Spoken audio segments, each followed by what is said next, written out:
Hi, my name is Cornelius. Thank you so much for tuning into my YouTube channel.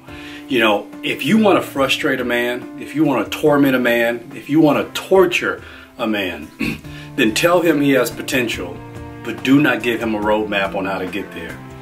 I know so many people who are frustrated in life at this point because they feel like, and they know, they've heard people tell them, you have potential. The only thing is they don't know how to get there. Imagine somebody comes up to you and they say, you have potential to be the best lawyer out there. You have the potential to be the best dentist, to be the best doctor, to be the best preacher, to be the best this, to be the best that you have potential. I've heard people even say that to me. You have so much potential. But what's torturous is that you know that you have the potential, but you're trying to figure out how in the world do I get there? And then along the journey of life, what very few people fail to let you know is that along the journey, you're gonna feel like, man, I got the potential, and then some days you're gonna feel like, man, maybe what I know, maybe what I am, I'm too insecure to live up to the potential. I don't feel sufficient in my education and how I look and my identity. I don't feel sufficient enough to live up to my potential. And then you start asking yourself, where is God in the midst of this difficulty? Where's the voice that's supposed to help me to get from point A to point B? I want to tell you this. Wherever you are in your stage of life, in your journey of life, in your journey with God, I want to encourage you that I don't want you to be frustrated in thinking that nobody is there to help you along the way.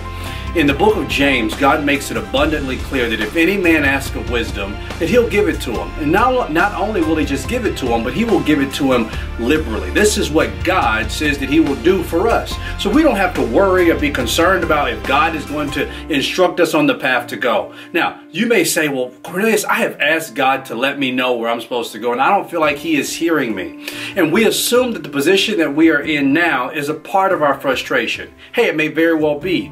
And it could also be a place of pruning, a place where you're being trained, a place where you need to learn.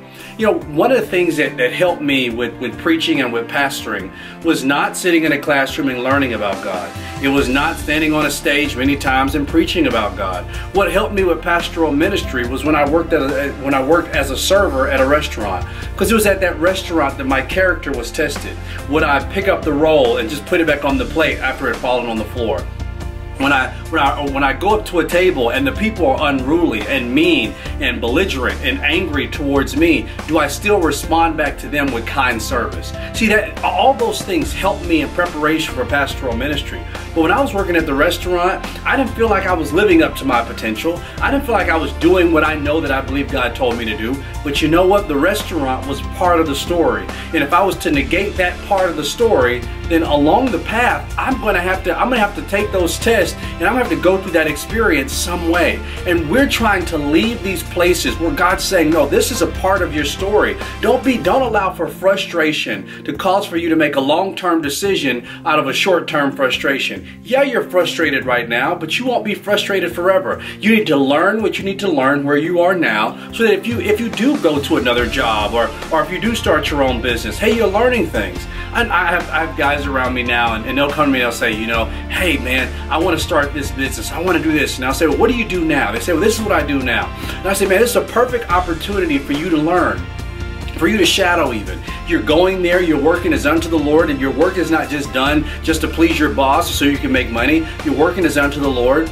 But while you're there, ask questions. Hey, how do you do this? How did you set up the business? What is the money system like? You know, how do you make sure that all these things flow right? Where do you get your, you know, who's your telephone system through? Learn different things, make different contacts, so that when you do move, if you do go to a new job, or you start your new business, at least you're going with information, and it becomes all part of the journey.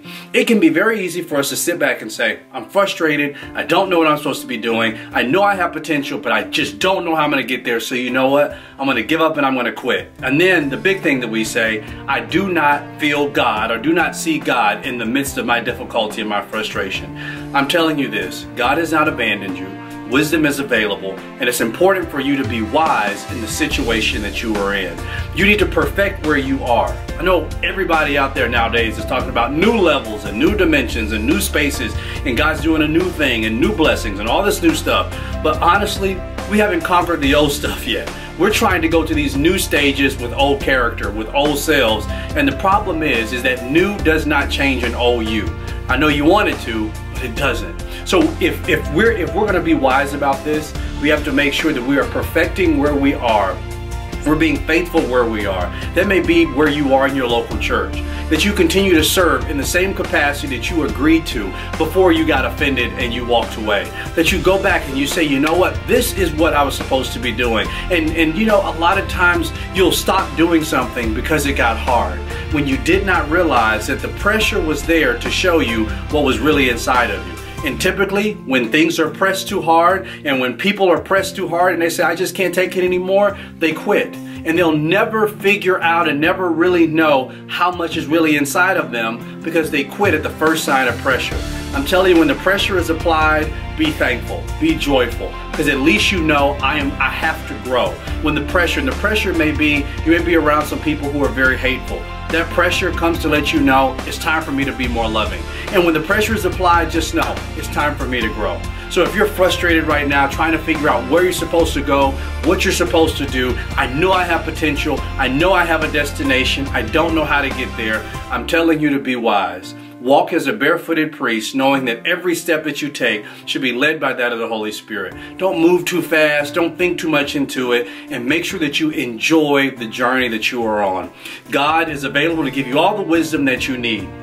But sometimes, when we're trying to get Him to respond, we have to realize that God has given the response that we need. That where we are right now is a place where we can perfect in the fruit of the Spirit and the character that we will need to sustain the next step in our journey. Know that I am praying for you. I believe in you. I know you have the potential to get where God wants you to, but ultimately I want you to know that our lives are not for our own ambition. It's not for our own glory. It's not to pat our own selves on the back.